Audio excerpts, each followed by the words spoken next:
ছোট্ট তিতলি বাবা মায়ের হাত ধরে পৌঁছায় গ্রামের বাড়িতে।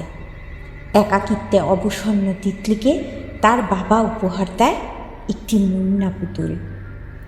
ওই মুন্না পুতুলটি কী করে পাল্টে দেয় এই পরিবারটির ভবিষ্যৎ জানতে হলে শুনতে হবে হাড় হিম করা ভৌতিক গল্প মৌমিতা মুখার্জির কলমে তিতলি ও মুন্না পুতুল।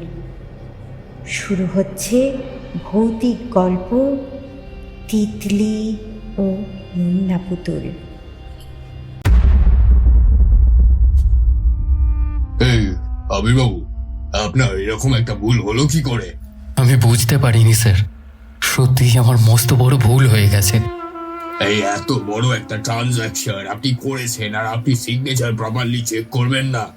আসলে মাসের প্রথম ছিল, সে সময় পোস্ট অফিসে বয়স্ক মানুষদের কেমন ভিড় থাকে তা আপনি জানেন স্যার। সেদিন ক্যাশে যিনি থাকেন অমরবাবু, তিনিও আসেননি, আমাকে ক্যাশটা সামলাতে হচ্ছিল। তাড়াহুড়োতে ভুলটা হয়ে গেছে। আমি এক্সকিউজ দিচ্ছি না স্যার, কিন্তু ভুল তো ভুলই। আপনার চাকরি অবধি চলে যেতে পারতো, আপনি জানেন তো সেটা। ওহ, সেটাই যেতে বসেছিল, তখন বউ বাচ্চা নিয়ে রাস্তায় দাঁড়াতেন তো। আমি নিজে গিয়ে পায়ে ধরে ক্ষমা চেয়ে আসবো ওনাদের কাছে। এই ছেড়ে দিন, সেটা আপনাকে করতে হবে না। ভদ্রমহিলা ভালো বলে আপনাকে ক্ষমা করে দিলেন। রিটেন কমপ্লেন করলে না, এতক্ষণে ওনার ছেলে ওনার সই নকল করে টাকা তুলেছে। উনি বললেন ব্যাপারটা উনি বুঝে নেবেন ছেলের সাথে, তাই এই যাত্রায় বেঁচে গেলেন। সত্যিই আমার অন্যায় হয়েছে। এই দেখুন, জিনিসটা তো আর চাপা নেই। পোস্ট অফিসে আপনার শত্রু নিশ্চয়ই আছে, হেড অফিস অব্দি কথা পৌঁছেছে। অনেক কষ্টে আপনার চাকরিটা বাঁচাতে পেরেছি, কিন্তু আপনার কলকাতায় আর পোস্টিং দেওয়া হবে না, এই সিদ্ধান্ত নেওয়া হয়েছে। আপনাকে বর্ধমানের দাসপুর গ্রামে পোস্টিং দেওয়া হয়েছে, ওখানেই কাজ করুন পোস্টমাস্টার হিসাবে। এমনি খারাপ নয়, মানে ভালোই জায়গা। সামনের 1 তারিখ থেকে ওখানে জয়েন করুন নয়, ঠিক আছে? এই নিন আপনার অফিসিয়াল লেটারটা নিন। বেশ স্যার, আপনাদের সিদ্ধান্ত মাথা পেতে নিলাম। ভুল যখন হয়েছে শাস্তি তো পেতেই হবে। মেয়ে তিতলি আর বউ রিমির হাত ধরে বর্ধমান স্টেশনে যখন আবির নামে, তখন বেলা প্রায় 11টা। ওখান থেকে দাসপুর গ্রাম প্রায় 70 কিলোমিটার। যেটুকু খবর নিয়ে এসেছে, স্টেশনের বাইরে গাড়ি পাওয়া যাবে, সেটাই ভাড়া করে জিনিসপত্র নিয়ে পৌঁছে যাবে সেখানে। নয় করে লট বহরও কম হয়নি। স্টেশনে নেমে মালপত্র নিয়ে যখন আবির হিমশিম খাচ্ছে, ঠিক এমনি সময় এগিয়ে আসে একজন। স্যার, আপনি কি নতুন পোস্টমাস্টার দাসপুর গ্রামের? হ্যাঁ আমি। তুমি? তোমাকে তো ঠিক চিনলাম না। আগে স্যার, আমার নাম সন্তোষ, আমি আপনার খাস আর্দালি। আমাকে তো হেড অফিস থেকে আপনার আজ আসবার কথা বলেছে, আমি তাই উজিয়ে আসলাম স্টেশনে। নতুন জায়গা, আপনি চিনবেন না। ও আচ্ছা, বাঁচালে ভাই সন্তোষ। সত্যি বড্ড বিপদে পড়েছিলাম, এত মালপত্র নিয়ে হিমশিম খেয়ে যাচ্ছি। আচ্ছা, কোয়ার্টারটা কি পোস্ট অফিসের লাগোয়া? আগে স্যার, একদম লাগোয়া। আমি কালই সব পরিষ্কার করিয়ে রেখেছি। 2 ঘরে 2খান তক্তপোষ, 2খান আলমারি, সবই আছে, কোনো অসুবিধা হবে না কো। কিন্তু এখন কথা ছিল যে স্যার, এই দুপুর বেলা মা ঠাকুরন আর খুকিকে নিয়ে আপনি যে ওখানে যাবেন, রাধাবাড়ার যে তেমন ব্যবস্থা নেই কো। বিকেলে হাট বসে, সেখান থেকে বাজার টাজার করিয়ে এনে নয় রাতের থেকেই রাধাবাড়া করতেন। এখন যদি এই স্টেশনের হোটেল থেকেই খেয়ে দিয়ে যেতেন তাহলে ভালো হতো। কথাটা মন্দ বলনি তো। সকালে তাড়াহুড়ো করে বেরিয়েছি, মেয়েটা সেরকম কিছু খেয়েও আসেনি। ভালো খাবার জায়গা থাকলে দেখাও আমাদের, আর তুমিও আমাদের সাথে খেয়ে নাও। না স্যার, আমি ঘরে ফিরেই খাবো। আমি না গেলে আমার বউ না খেয়ে বসে থাকবে। আমি বাড়ি গিয়েই খাবো। আমি নিয়ে যাচ্ছি আপনাদের, চলেন, ভালো খাবার জায়গা দেখিয়ে দিই। আর সমস্ত জিনিসপত্র নিয়ে আমি রওনা দিই। আপনারা খাওয়া দাওয়া সেরে ধীরে সুস্থে আসেন। আমি পোস্ট অফিসের ভ্যান নিয়ে এসেছি, এখানে যে গাড়ি বলবেন পোস্ট অফিস যাব, হুইরে নিয়ে চলে যাবে। খুকি, চলো আমার সাথে, জায়গা খাবার দেখিয়ে দিই। আমার নাম খুকি নয় কাকু, আমি তিতলি। আমি কি আর অত নামটা মনে রাখতে পারি খুকি? তাহলে খুকি বলবেনি, তোমাকে দিদিমণি ডাকি। দিদিমণি ডাকবে? কি মজা! দিদিমণি তো স্কুলে পড়ায় কাকু, আমিও পড়াই আমার পুতুলদের। কি মজা, কাকু আমাকে দিদিমণি বলবে। মাথা করুন, চলেন আমার সাথে। সন্তোষদা, আমার থেকে তুমি বড়ই হবে, আমাকে বৌদি বলেই ডেকো। চলো, বড্ড খিদে পেয়েছে। সন্তোষ আবিরদের নিয়ে স্টেশনের পাশেই একটি খাবার হোটেলে ঢোকে। বেশ পরিষ্কার পরিচ্ছন্ন। রিমির পছন্দ হয়, আবিরেরও মন্দ লাগে না। পেট ভরে ওরা ভাত, ডাল, আলু ভাজা আর মাছের ঝোল দিয়ে দুপুরের খাওয়া সেরে নেয়। হোটেলের মালিকের সাথে আলাপ করে আবির জানতে পারে যে দাসপুরে নাকি দুদিনের মধ্যে রথের মেলা শুরু হচ্ছে। তাই নিয়ে সবাই খুব আনন্দে আছে। দাসপুরের রথ নাকি বেশ বিখ্যাত। বেশ বড় বড় রথ বের হয় দাসপুর থেকে, এবং তা দেখতে অনেক দূর দূর থেকে লোকজন ভিড় জমায়। সব শুনে বেশ আনন্দের সাথে রিমি বলে, বাহ, দারুণ মজা হবে। আমি ভাবলাম কোন অজপাড়া গায়ে এসে পৌঁছলাম। বেশ মেলা দেখবো, আমরা বেশ ঘুরবো। কি বল তিতলি? কি মজা, কি মজা, আমরা মেলায় যাব। মা, আমি কিন্তু 10টা পুতুল কিনবো, খেলনা বাটি কিনবো। বাবা, তুমিও যাবে তো? যাবো মা, নিশ্চয়ই যাব। চলো, এখন উঠতে হবে তো। আমরা আমাদের নতুন বাড়িতে যাব তো। আচ্ছা বাবা, নতুন বাড়িতে আমি কার সাথে খেলবো? কলকাতার মিমিরিয়া, ওরা তো এখানে থাকবে না। তাতে কি হয়েছে? ওখানে যে তুমি নতুন বন্ধু পাবে। নতুন বন্ধু পাবো? কি মজা, কি মজা। গাড়ি করে ওরা যখন পোস্ট অফিসার কোয়ার্টারে পৌঁছলো তখন প্রায় বেলা 2টো। সন্তোষ ওদের জন্য অপেক্ষা করছিল। কোয়ার্টারটি একবারে অফিসের লাগোয়া। বেশ সুন্দর পাঁচিল দিয়ে ঘেরা। সামনে বেশ অনেকটা জায়গা, বড় বড় 2টো ঘর, রান্নাঘর, বাথরুম। বাড়ির পিছনেও বেশ অনেকটা জায়গা। একটা বাঁধানো কলতলা, টিউবওয়েল, টাইম কল, 2 ধরনেরই ব্যবস্থা আছে। আর আছে একটা কুয়োতলা। বাঁধানো কুয়োর নিচটাও সুন্দর করে বাঁধানো। চারিপাশটা দেখে সত্যি চোখ ও মন দুটোই যেন জুড়িয়ে যায় ওদের।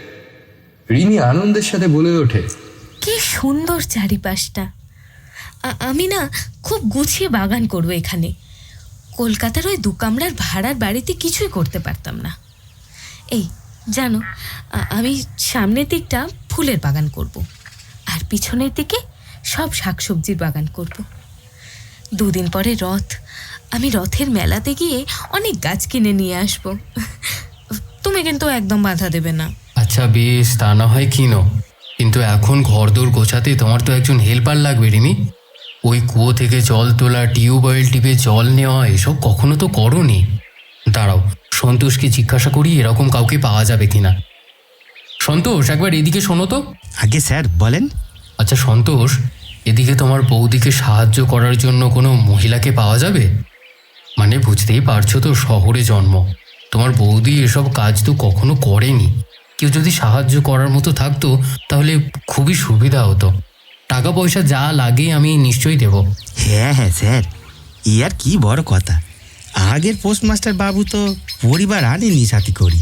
মালতী বৌদি বাবুর সব কাজকর্ম করে দিত। সেই বাবু বদলি হয়ে যেতি বৌদিটা খুবই বিপদে পড়ে গেছে গো। আমি তারে কই এইছিলাম যে স্যার রে একবার কয়ে দেখবো খুনি, তোমারে যদি রাখে। বড্ড দুঃখী মানুষ গো, 3 কুলি কেউ নাই ওনারে রেখি দেন, রাধা বাড়া সব করি দেবে। সামান্য একটু হাত খরচ আর 2 বেলা একটু খেতে দেবেন স্যার, তাতেই ওনার হয়ে যাবে। আমি বলছি সন্তোষদা, তুমি ওনাকে বিকেলে নিয়ে এসো। আমি রেখে দিলাম ওনাকে। তিতলিকে স্কুলে ভর্তি করতে হবে, নিয়ে যাওয়া নিয়ে আসা সব করতেই দিন কেটে যাবে। অনেকটা দূরে তো ওর স্কুল, আমি খোঁজ নিয়েছি। ঘরের কাজকর্ম সামলানোর জন্য একজন কেউ ভরসার লোক থাকলে আমি নিশ্চিন্ত হই। তাহলে হেড অফিসের থেকে যখন অনুমতি হয়ে গেছে, তাহলে আমি আপত্তি করার কেউ নই সন্তোষ। তাহলে তুমি ওনাকে বিকেলেই নিয়ে চলে এসো। আর কি হলো কি, তুমি এখনো না খেয়ে এখানে ঘুরঘুর করছো কেন? যাও শিগগিরই খেতে যাও, বিকেলে এসো। বাবু, অফিসের চাবিটা তাহলে আপনার কাছে রাখেন, আমি বিকেলে এসে সব বুঝে নেব। আরে হ্যাঁ হ্যাঁ, তুমি এসো। বিকেলের দিকে সন্তোষ সাথে করে একজন মহিলাকে নিয়ে আসে। বয়স ওই মধ্য 30। একদম গ্রাম্য চেহারা, কিন্তু চেহারার মধ্যে বেশ একটা মমতা মাখানো ভাব রয়েছে। তাকে দেখেই রিমির বেশ ভালো লেগে যায়। সে বলে, তোমাকে আমি মালতীদি বলে ডাকবো, কেমন? মালতীদি, আজ থেকে আমার সংসারের দায়িত্ব তোমাকে নিতে হবে, কারণ আমি মেয়েকে নিয়ে সকালে স্কুলে চলে যাব, আর ফিরতে ফিরতে দুপুর। রান্না করা, খেতে দেওয়া সবটাই তোমাকে গুছিয়ে করতে হবে, পারবে তো? হ্যাঁ গো বৌদিদি, তুমি নিশ্চিন্তে থাকো, সব আমি সামলে নেব কোন। আর এই বুঝি তোমার মেয়ে? গো। ও মা, কি নকি মেয়ে গো, কি ফুটফুটে। তোমার নাম কি গো? আমার নাম তিতলি, তোমার নাম কি মালতী? তিতলি, বড়দের সাথে ওইভাবে কেউ কথা বলে? ইনি হলেন মালতী মাসি। মালতী মাসি, তুমি আমার সাথে খেলনা বাটি খেলবে? আমি একটাও বন্ধু পাচ্ছি না। কলকাতায় আমার কত বন্ধু ছিল। দাঁড়াও তিতলি, আজ তো সবে তুমি এলে, এর মধ্যে বন্ধু হয় নাকি? 2-1 দিন যেতে দাও, ঠিক বন্ধু পেয়ে যাবে। তাছাড়া আর কিছুদিন পর থেকে তুমি স্কুলে চলে যাবে, স্কুলেও তো কত বন্ধু পাবে। এখানে কি করে বন্ধু হবে? আশেপাশে কোনো বাড়ি আছে নাকি? খালি মাঠ আর গাছপালা। তোমার বন্ধু চাই বুঝি দিদি? আমি তো তোমার বন্ধু গো, আমি তোমার সাথে খেলা করব। 2 দিন পরে এখানে রথের মেলা বসবে, কত পুতুল খেলনা বাটি তোমার জন্য কিনবো। বৌদিদি, তুমি আমার সাথে বিকেলে হাটে যেও, সব কেনাকাটি করিয়ে আনবে এখন। আর দিদির জন্য গরুর দুধ নেবে তো, সেই ব্যবস্থাও করিয়ে আসবো খন। একদম খাঁটি দুধ গো। বিকেলে মালতী, তিতলি আর রিমি হাটে যায় কেনাকাটা সারতে। আবির বেশ কিছুটা নিশ্চিন্ত হয়, কারণ সে নিজেও বেশ দুশ্চিন্তায় ছিল। এমন গ্রাম্য পরিবেশে রিমি তিতলি কতটা মানিয়ে নিতে পারবে সেটা নিয়ে, বিশেষ করে তিতলি কতটা মানিয়ে নিতে পারবে। দুপুর থেকে তিতলি বেশ মনমরা হয়ে পড়েছিল। সত্যি তো আশেপাশে কোনো বাড়ি ঘর নেই, তিতলি খেলাধুলা করবার তেমন সঙ্গী সাথী পাবে না। কিন্তু মালতী আসবার পরে তিতলি বেশ হাসি খুশি হয়ে উঠেছে। মালতীর সাথে তার বেশ ভাব জমে গেছে। সন্ধ্যে 7টা নাগাদ হই হই করে ওরা ফেরে, 2 ব্যাগ ভর্তি বাজার নিয়ে। তিতলিও নতুন জায়গা ঘুরে এসে খুব মজা পেয়েছে। আবিরের গলা জড়িয়ে ধরে আদুরে গলায় বলে, বাবা, কি সুন্দর হাট জানো, কত জিনিস, কত লোকজন। আমাদের কলকাতার বাজারের মতো নয়। মা কত কিছু কিনেছে জানো বাবা, আমরা মুরগি কিনে এনেছি। মালতী মাসি ওদের জন্য একটা ছোট্ট ঘর বানিয়ে দেবে, ওখানে ওরা থাকবে, রোজ আমাদের ডিম দেবে। কি মজা বলো তো বাবা, আমাদের বাড়ির মুরগির ডিম খাবো। সে কি বলছে তিতলি, তোমরা মুরগি কিনে এনেছো পুষবে বলে?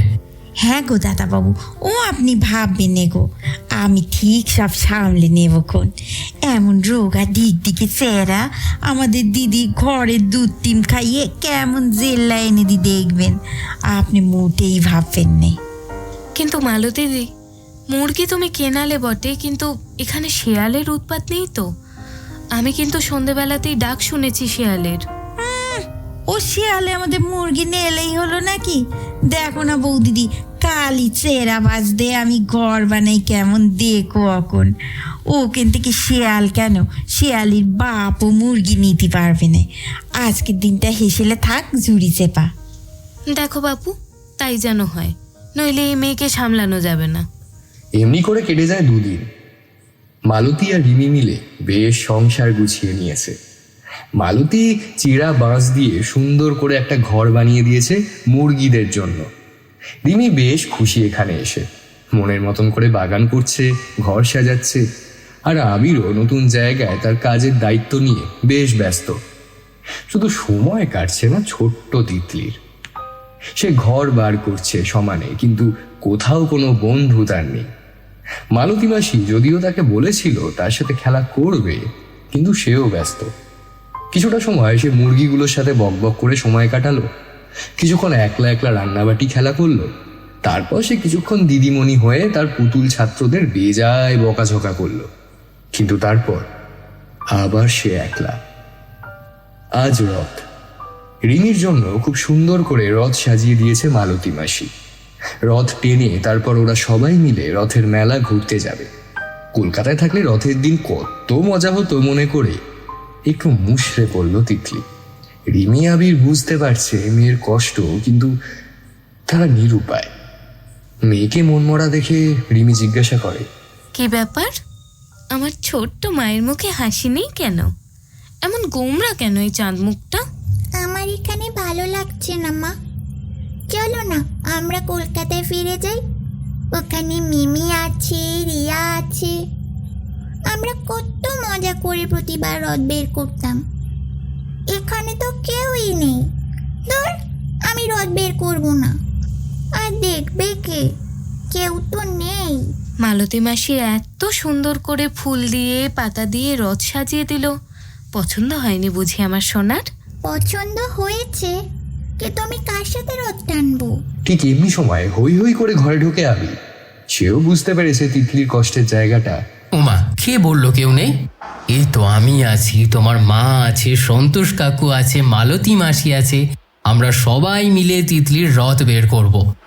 তারপর আমরা যাব রথের মেলায়। সেখানে গিয়ে তিতলি কি কি কিনবে তার লিস্ট বানিয়েছে। কি কি খাবে তিতলি? পাঁপড় ভাজা, বেগুনি। হ্যাঁ, তিতলি তো বেগুনি খেতে খুব ভালোবাসে। তাতেও তিতলির মন খারাপ কিছুতেই ঠিক হয় না। অত ভেবো না, নতুন জায়গা, মানিয়ে নিতে একটু সময় লাগবে। ধীরে ধীরে সব ঠিক হয়ে যাবে। সবাই মিলে ওরা হই হই করে রথের মেলাতে যায়। সত্যি এত বড় মেলা তিতলি কখনো দেখেনি। কি সুন্দর নাগরদোলনা, কত উঁচুতে উঠছে আবার নেমে যাচ্ছে। মুগ্ধ দৃষ্টিতে তাকিয়ে থাকে তিতলি। আবার কেমন জোকার সেজে সবাইকে হাসাচ্ছে একজন। আর রিমি পাগলের মতন এটা কিনছে ওটা কিনছে। তিতলি কি সুন্দর খেলনা বাটি কিনেছে। রিমি কিনেছে 2 হাত ভরে কাঁচের চুড়ি, ঘরের জিনিসপত্র, আরো কত ধরনের গাছ। তার খুব শখ বাগানের। মালতীর জন্য কিনে দিয়েছে নকশা তোলা একজোড়া চটি। মালতীর চটিটা ছিঁড়ে গেছিল, সেটা খেয়াল করেছিল রিমি। সব সেরে বেগুনি চিবোতে চিবোতে ওরা যখন বাড়ি ফিরছে, তখন হঠাৎ তিতলির চোখে পড়ে একজনকে। মেলার শোরগোল থেকে একটু দূরে একটা লোক পুতুল বিক্রি করছে।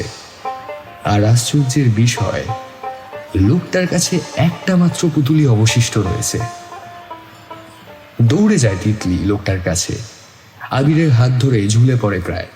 বাবা, এই মুন্না পুতুলটা আমাকে কিনে দাও প্লিজ। কি সুন্দর, কত বড় মুন্না পুতুল। এত বড় পুতুল আমার একটাও নেই। দাও বাবা, কিনে দাও।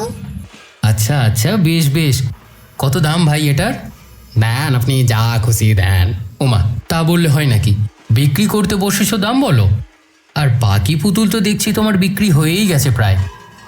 তা হয়েছে বাবু। তুমি মেলাতে বসোনি কেন? অত ভিড় শোর বলে মাথা ধরে গে বাবু। দেন, আপনি 50 টাকা দেন। আবির বেশ অবাক হয়, এত বড় মুন্না পুতুলের দাম মাত্র 50 টাকা। কলকাতা হলে তো এর দাম প্রায় 500-600 টাকা একদমই হতো। এর কি কোনো আন্দাজ নেই যে এত বড় পুতুলের দাম কত হতে পারে? এত কম দাম বলেই বাকি পুতুলগুলো নিশ্চয়ই নিমেষের মধ্যে বিক্রি হয়ে গেছে। আর কথা না বাড়িয়ে পুতুলের দাম মিটিয়ে ওরা বাড়ির রাস্তা ধরে ফেলে।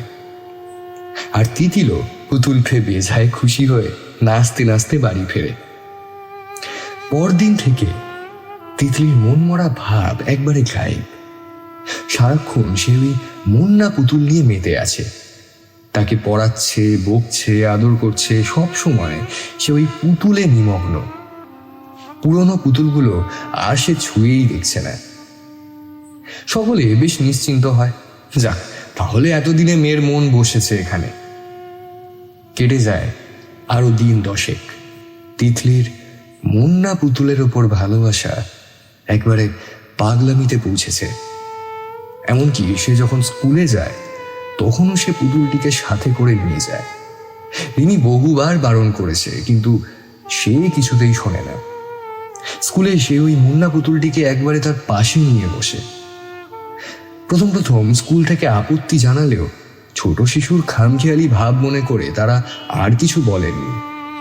কিন্তু তিতলির এই অস্বাভাবিক ব্যবহারে রিমি বেশ চিন্তিত হয়ে পড়ে। অনেক চিন্তাভাবনা করে কুল কিনারা না পেয়ে একদিন আবিরের কাছে সে কথাটা জানায়। এই শুনছো, তোমাকে একটা কথা বলার ছিল। বলো। বলছি, আমার না তিতলির হাব ভাব কেমন যেন লাগছে। কি বলছো, কেমন লাগছে? মানে ও সবসময় মুন্না পুতুলটাকে আগলে রাখছে, এক সেকেন্ডও কাজ ছাড়া করতে চাইছে না। কাল মালতীদি বলছিল ও নাকি ওই পুতুলটার সাথে কথাও বলছিল। আর আর শুধু কথা বলা নয়, এমন করে কথা বলছিল যেন ওই পুতুলটার বলা উত্তরগুলো ও শুনতে পাচ্ছিল। কি বলছো কি তুমি এসব রিমি? তোমার কি মাথা পাগল হয়ে গেছে? মালতী দিদি গ্রামের মানুষ, তেমন লেখাপড়া জানেন না, কিন্তু তুমি তো একজন শিক্ষিত শহুরে মেয়ে। তুমি এসব আজে বাজে কথায় বিশ্বাস করছো, আবার আমাকে এসে বলছো। তিতলি নতুন পুতুল পেয়ে কদিন ভুলে আছে, তাতে সমস্যা কোথায় বলো তো? এত বড় পুতুল তো তাকে আগে কোনোদিনও কিনে দিতে পারিনি। দাম দেখেই ছিটকে চলে আসতাম কলকাতায়। সেই শখ ওর এতদিনে পূর্ণ হয়েছে, তাই পুতুল নিয়ে একটু মেতে আছে। কটা দিন যেতে দাও, আবার সব ঠিক হয়ে যাবে। যাও যাও, আমার অনেক কাজ পড়ে আছে, আমাকে কাজগুলো সারতে দাও, আবার সামনে অডিট আছে। সে আমি চলে যাচ্ছি, কিন্তু তুমি যাই বলো, আমার যেন কেমন লাগছে। পরদিন দুপুরবেলা খাবার সময় তিতলি রিমিকে গিয়ে বলে, মা, তুমি আমাকে যেমন ভাত খাইয়ে দাও, আমার মুন্নাকেও ভাত খাইয়ে দেবে, কিন্তু ও রোজ কত কাঁদে জানো। তাই বুঝি? তা তুমি কেমন করে জানলে ও কাঁদে? আমি শুনি তো, আমাকে বলে, দিদি তোর মা আমাকে একটুও ভালোবাসে না, আমাকে খাইয়েও দেয় না। সেটা শুনে আমি ওকে একটু রুটি খাওয়াতে গেলাম, ও রাগ করে দেখো কেমন কামড়ে দিয়েছে। কি কি বলছো? কামড়ে দিয়েছে মানে? দেখি দেখি তোমার হাত। ও মা, এত এত দাঁতের দাগ দেখছি। সত্যি করে বলো তিতলি, এমন দাগ কি করে হলো? আমি সত্যি কথাই বলছি তো মা, মুন্না রেগে গিয়ে আমাকে কামড়ে দিয়েছে তো, কথাও বলবে না বলেছে তুমি খাইয়ে না দিলে। দেবে তো মা ওকে খাইয়ে? এসব কি বলছো কি তুমি তিতলি? নিশ্চয়ই ইঁদুর জাতীয় কিছু কামড়েছে ঘুমের মধ্যে। আতঙ্কিত রিমি সবটা খুলে বলে মালতীকে। মালতী শুনে চুপ হয়ে যায়। তারপর কিছুক্ষণ পরে সে বলে, বৌদিদি, আমি তোমাকে কিছু বলিনি, তুমি কি মনে করবে তাই জন্যে, কিন্তু সেদিন আমি নিজের কানে শুনেছি গো একটা ছোট বাচ্চার হাসির আওয়াজ। ঘর পুছছিলাম, ওই পুতুলটার গায়ে একটু হাত লেগে যেতে শুনি সেটা খিলখিল করে হাসতেছে গো। কি বলছো কি তুমি এসব? আগে কেন বলনি? আমি ভাবলাম হয়তো ভুল শুনেছি। সেদিন আবির ফিরলে পরে রিমি এই কথাগুলো জানায় তাকে। আবার হেসে সবটা উড়িয়ে দেয় আবির। কিন্তু সেদিন রাতে যে ঘটনাটা ঘটে তাতে আবিরও বিস্মিত হয়ে পড়ে। রাত তখন বেশ গভীর, বাড়ির সবাই ঘুমে অচেতন। অডিট সামনে, তাই নিয়ে বেশ টেনশনে আছে আবির। কিছু কাজ বাকি ঘুম ভেঙে যাওয়াতে সে ভাবে কাজটুকু সেরে নিলে ভালোই হয়। এই মনে করে সে বিছানা থেকে নামতে গিয়ে দেখে পাশে তিতলি নেই। অবাক হয়ে যায় সে, এত রাতে তিতলি কোথায় গেল? রিমি তো ঘুমে অচেতন।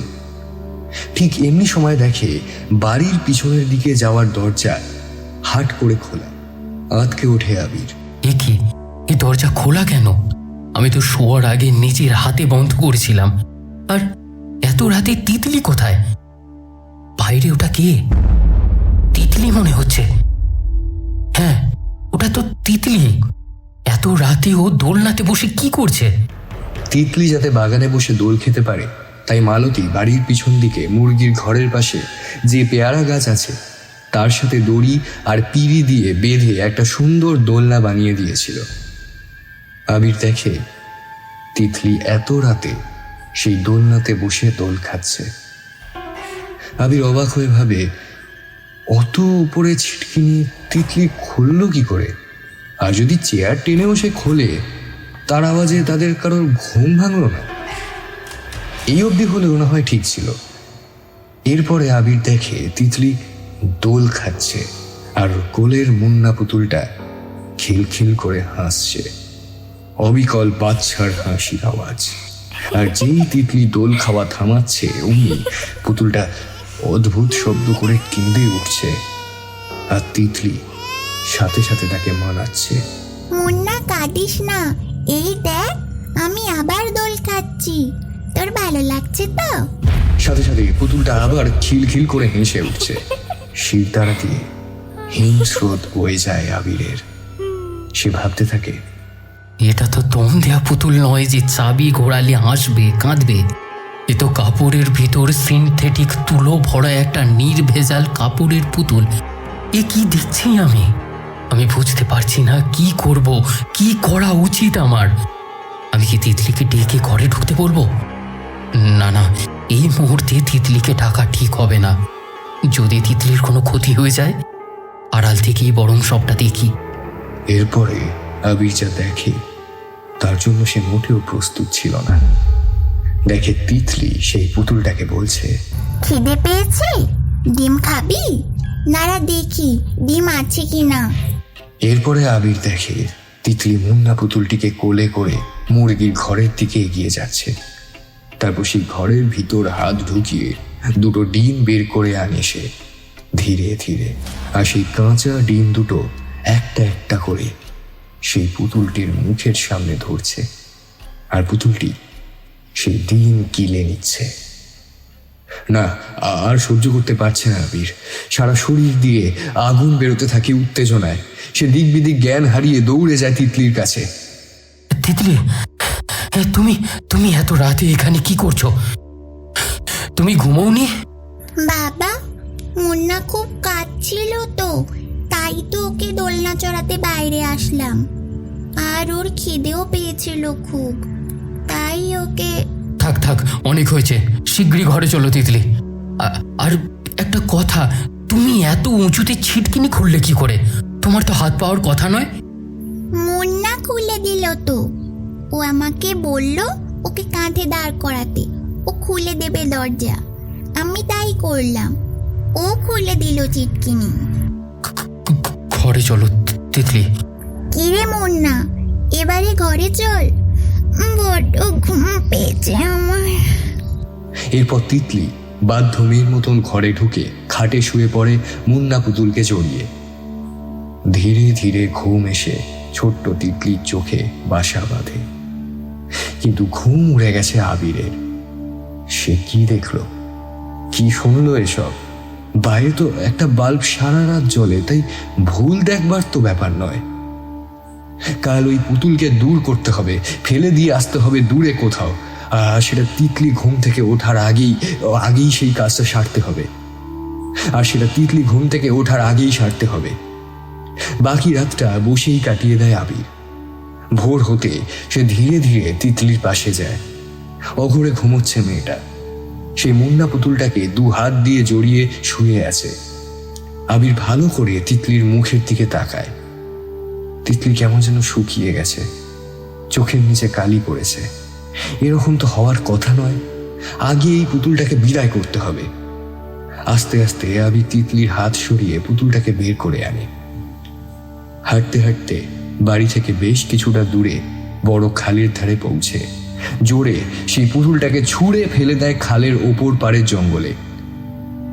স্বস্তির নিঃশ্বাস ফেলে সে। যাক বাবা, নিশ্চিন্ত, এবারে সব ঠিক হবে। নিশ্চিন্ত মনে বাড়ি ফিরে ভালো করে স্নান করে খাওয়া দাওয়া করে নিশ্চিন্ত মনে সে বেরিয়ে যায় কাজে। তাছাড়া অডিট হওয়ার দিন এগিয়ে আসছে, ভীষণ ব্যস্ততা। গত রাতের ব্যাপারে রিমিকে কিছু জানায় না সে, শুধু শুধু টেনশন করবে। তাছাড়া আপদ যখন বিদায় হয়েছে তখন আর চিন্তা কি, কাজে ডুবে যায় আবির। বেলা 11টা নাগাদ মালতী কাঁদতে কাঁদতে পোস্ট অফিসে আসে। দাদা, শিগগির বাড়ি চলেন, বৌদিদি মুছে গেছে গো। জল দিলাম, বাতাস করলে, কিছুতেই চোখ মেলছে নে। ও সন্তোষ দাদা, তুমি শেগে ডাক্তার নিয়ে এসো। কি বলছো কি মালতীদি? এই তো দেখে এলাম সব ঠিক আছে, কি হলো এর মধ্যে? সন্তোষ, কাছাকাছি ডাক্তার আছে কোনো? আগে আছে স্যার, আমি এক্ষুনি সাইকেল চালিয়ে নিয়ে আসছি। আপনি ঘরে যান স্যার। ঘরে ঢুকতে গিয়ে আবিরের পা আটকে যায় দরজার কাছে। কি দেখছে সে? এ যে অসম্ভব।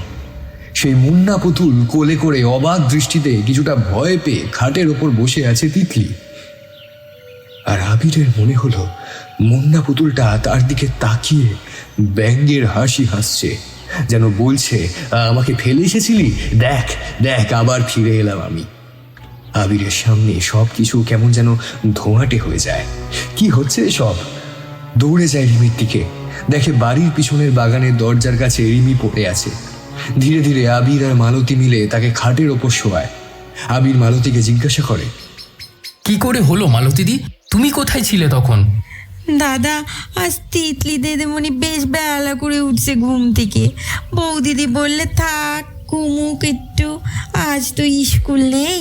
তারপর দিদিমণি উঠলে আমি দুধ গরম করি বিস্কুট দিয়ে বৌদিদিকে দিলুম।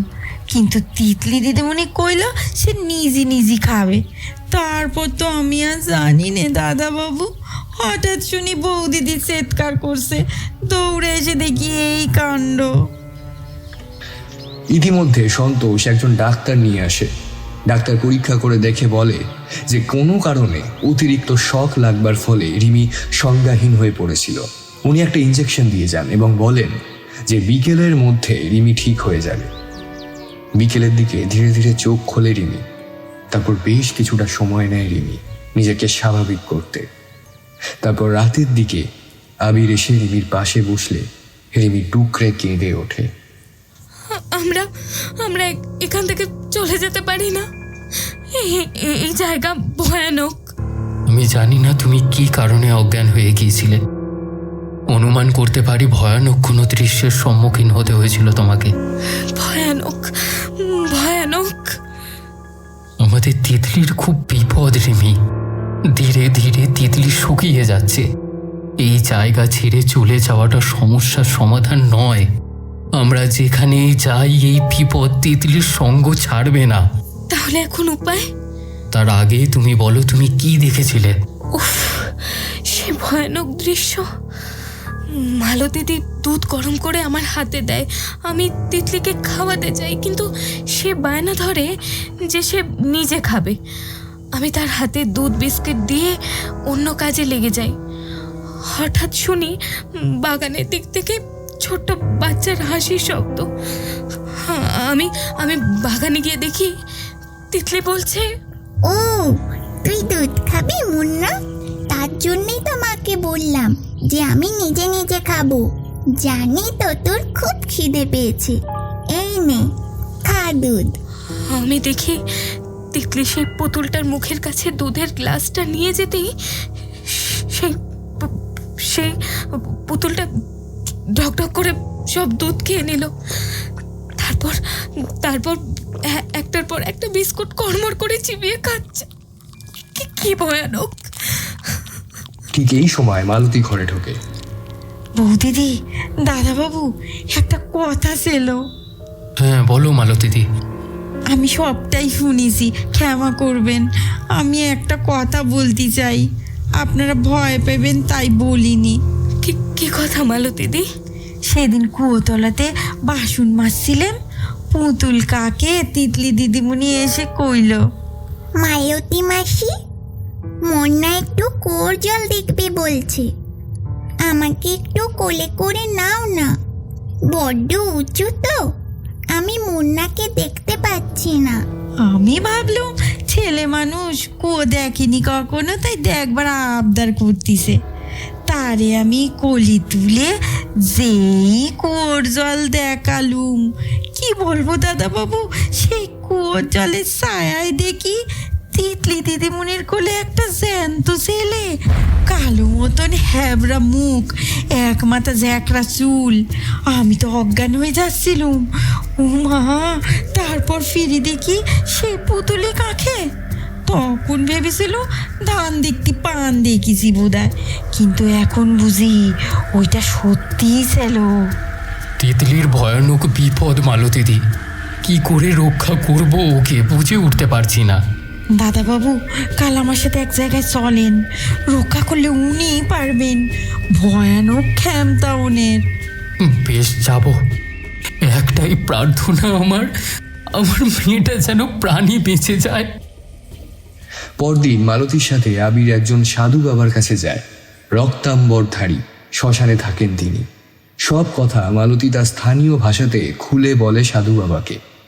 তার সাথে আবিরও সবটা জানায় এবং এটাও জানায় যে সেই পুতুল সে দূরে ফেলে আসবার চেষ্টাও করেছিল, কিন্তু ফল হয়নি। এটা শুনে অট্টহাস্য করে ওঠেন সাধু বাবা। হবে না, হবে না, এভাবে তোরা ওকে তাড়াতে পারবি না কিছুতেই। কোনো শিশুকে হত্যা করে তার প্রাণ ওই পুতুলের মধ্যে আটকে রেখেছে কেউ। যে লোক ওই পুতুল বিক্রি করেছিল তাকে খুঁজে বের করতে হবে। সেই সব আসল সত্যি জানে। আমাকে 2 দিন সময় দে। আসল ঘটনা না জানলে এই বিপদ কাটবে না। এই তাবিজটা মেয়ের গলায় পরিয়ে দিবি। খেয়াল রাখবি এটা যেন সে কিছুতেই না খোলে। পরশু তোরা আসবি এই সময়, আমাকে সেখানে নিয়ে যাবি, আর এই মন্ত্রপুত ভস্য বাড়ির চারিদিকে ছড়িয়ে দিবি। 2 দিন এভাবেই থাকবি, আর মেয়ের থেকে ওই পুতুলকে সরাতে কোনোভাবেই চেষ্টা করবি না। তোর মেয়ের সামনে ভয়ানক বিপদ। বেশ বাবা, তাই হবে। শুধু শুধু এইটুকু আশ্বাস দিন, আমার মেয়েটা প্রাণে বাঁচবে তো? আমি যথাসাধ্য চেষ্টা করব, কথা দিলাম। আবির বাড়ি ফিরে সাধু বাবার কথা মতন সব কাজ করে, কিন্তু যখন সে তিতলির গলাতে তাবিজটা পড়েছিল, খেয়াল করে পুতুলটির গায়ের রং মুহূর্তের মধ্যে রক্তবর্ণ ধারণ করে, যেন সে ভয়ানক রেগে যাচ্ছে। তিতলি চিৎকার করে ওঠে, কি হলো মুন্না, রেগে যাচ্ছিস কেন? এটা তো একটা মালা, রাগ করিস না। এরপরে আবি সারা বাড়ি প্রদক্ষিণ করে সেই ভস্য ছড়িয়ে দেয়। রাতের দিকে তিতলি কাঁদতে কাঁদতে এসে বলে, বাবা দেখো না, মুন্নার অসুখ করেছে, কিচ্ছু খাচ্ছে না, কিচ্ছু না, খালি কাঁদছে। আবি রিমি দেখে পুতুলটার চোখ দিয়ে জল গড়িয়ে পড়ছে। দুজনে শিউরে ওঠে। হ্যাঁ মা, ওর তো একটু অসুখ করেছে। পরশুদিন মুন্নাকে ঠিক করতে একজন ডাক্তারবাবু আসবে, একজন সাধু বাবা তিনি। তারপর দেখবে মুন্না একেবারে ঠিক হয়ে যাবে। নির্ধারিত দিনে সাধু বাবা আসেনি বাড়িতে। বাড়িতে পা দিয়েই তিনি জোরে জোরে নিঃশ্বাস নিয়ে বলেন, আমি যজ্ঞে বসবো। চারিদিকে বড্ড আষ্টে গন্ধ, একেবারে আষ্টে পৃষ্ঠে বেঁধেছে যে। আমাকে বাড়ির পিছন দিকে নিয়ে চল। বাড়ির পিছন দিকে মালতী পরিষ্কার করে মিঠিয়ে একটা জায়গা যজ্ঞের জন্য প্রস্তুত করে দেয়। এরপরে শুরু হয় সেই ভয়ানক যজ্ঞ। কালো ধোঁয়াতে ভরে যায় চারিদিক, আর মুন্ডা পুতুলটা পাগলের মতন করতে থাকে। তাকে দেখে ভয় পেয়ে তিতলি মাকে জড়িয়ে ধরে। মা, মুন্না অমন করছে কেন? ওর খুব কষ্ট হচ্ছে? কি করছো তোমরা? ঠিক এমনি সময় ওই পুতুলের মধ্যে থেকে বেরিয়ে আয়। তোকে যারা মেরেছিল তারা তাদের যোগ্য শাস্তি পাবে, আমি কথা দিচ্ছি। ওখান থেকে বেরিয়ে তুই নবজন্ম পাবি। আমি দেব তোকে ভালো আধারে নবজন্ম। বেরিয়ে আয়, মুক্তি দে এই বালিকাটিকে।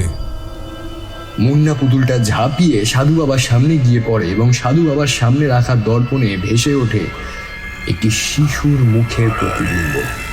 তিতলি হাততালি দিয়ে ওঠে। রিমি তিতলিকে বুকে টেনে নেয়। মন্ত্রোচ্চারণ করে চলেন সাধু বাবা। তার মন্ত্রোচ্চারণের সাথে সাথে ঝড়ের মতন বাতাস বয়ে চলে। স্থিমিত করে দিতে চায় যজ্ঞের আগুন, কিন্তু মন্ত্রোচ্চারণ থামে না। এরপর একটা শিশুর মাপের চিতা সাজান সাধু বাবা। তারপরে সে মুন্না পুতুলটিকে সেখানে স্বয়ং করিয়ে মন্ত্রোচ্চারণের সাথে দাহ কার্য সমাধান করে। দাহ কার্যের সময় তিতলিকে ধরে রাখা যাচ্ছিল না। পাগলের মতন কাঁদছিল সে। অবশেষে তাকে বুঝিয়ে শান্ত করে রিমি।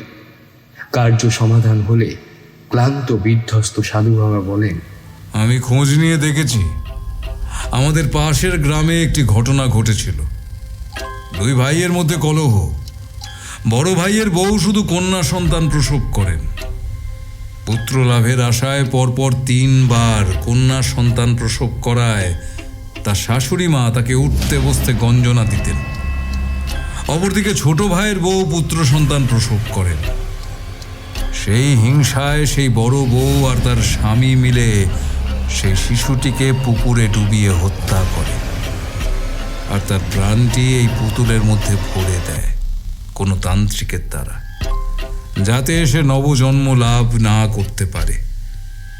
এতটাই প্রতিহিংসা পরায়ণ তারা। যার থেকে পুতুল কিনেছেন আপনারা, সেই হলো সেই ব্যক্তি। যাক, আমি তার মুক্তি ঘটিয়েছি, নিশ্চয়ই সে এবার নবজন্ম লাভ করবে।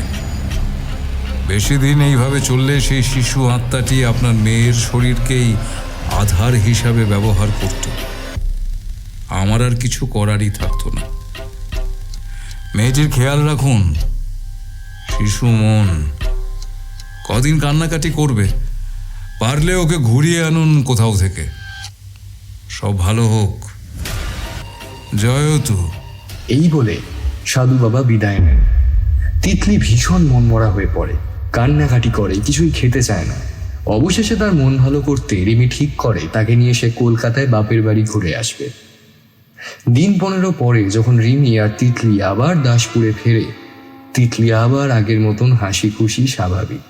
ফেরার দিন 2 পরে রাত তখন অনেক। আবির আর রিমির মাঝে নিশ্চিন্তে ঘুমাচ্ছে তিতলি। হঠাৎ ঘুম ভেঙে যায়। তিতলি ধীরে ধীরে খাট থেকে নামে, পা টিপে টিপে জানলার কাছে গিয়ে ফিসফিস করে ডাকে, মুন্না, মুন্না, কোথায় তুই? বিস্কুট খাবি? খিদে পেয়েছে না তোর?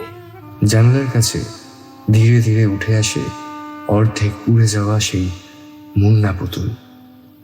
রিমি একটা একটা করে বিস্কুট দিতে থাকে আর সে কড়মড় করে খেতে থাকে। আর ঠিক সেই সময় মুন্না পুতুলের আওয়াজে খিলখিল শব্দে হেসে ওঠে তিতলি।